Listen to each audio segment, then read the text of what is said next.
I'm really, really pleased to see all of you here today. And I'm not just saying that to be sociable. And you'll understand a little bit more a little bit later about why I say that. But it has been brilliant, hasn't it? Every speaker has been excellent, every presentation. Learned today early on about the importance of stories and how they can assist in engaging the workforce. One of the speakers mentioned the important difference between training and education. It's not just good enough to put our people into a classroom, arm them with a box of matches so that they can stick their eyes open all day, just so that they can tick the box at the end of the day, so that management can see that they've been trained. So part of what I'll be talking about will be how we can appeal to people's heads, and not only their heads, but also to grab them by the hearts as well. So involving the emotions, which have been proven to be an important tool in enhancing learning.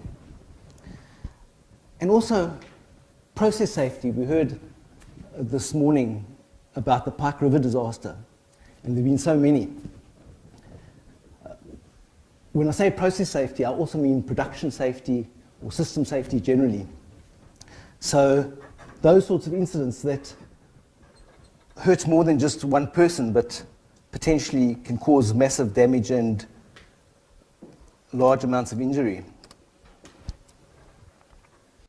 So let's do that. Let's just think, imagine that we're walking along this pathway, through this forest. It's lined with trees, branches, dead branches lying around.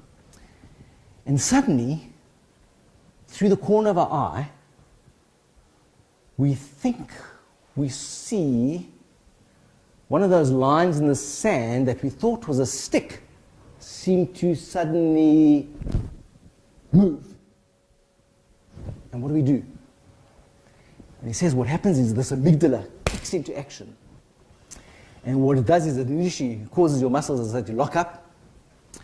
It causes all your blood vessels to your eyes and your ears and your other senses to dilate, because clearly we need our senses to be peaked this time.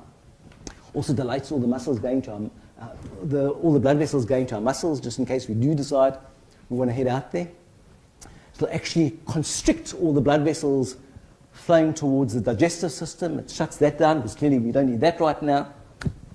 And what it'll even do is it'll cause an involuntary bowel motion to occur, just in case we do decide we want to head out of the area, it's the body's attempt at reducing mass to maximize our acceleration, just in case we do want to head out.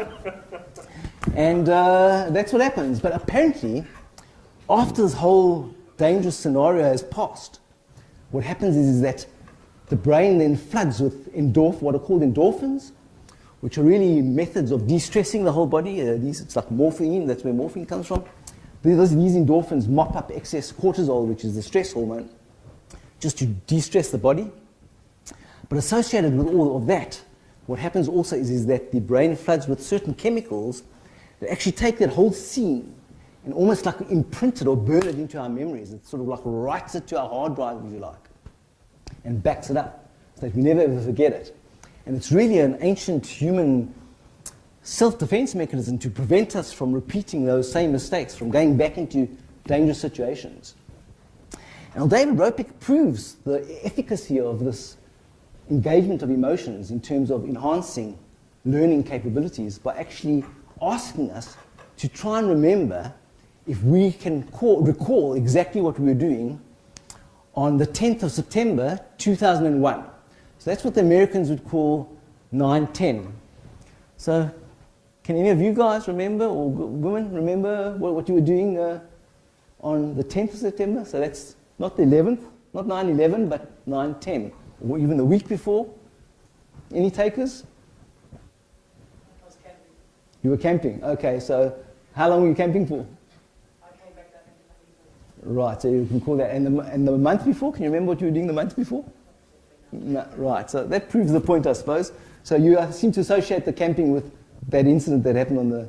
So let's, by show of hands, how many people can remember what they were doing on 9/11? Okay, so it's a clear majority. And I think that goes to prove that point, basically. And in fact, and this gentleman over here concurred that he says he can actually record exactly what he was doing when Kennedy was assassinated.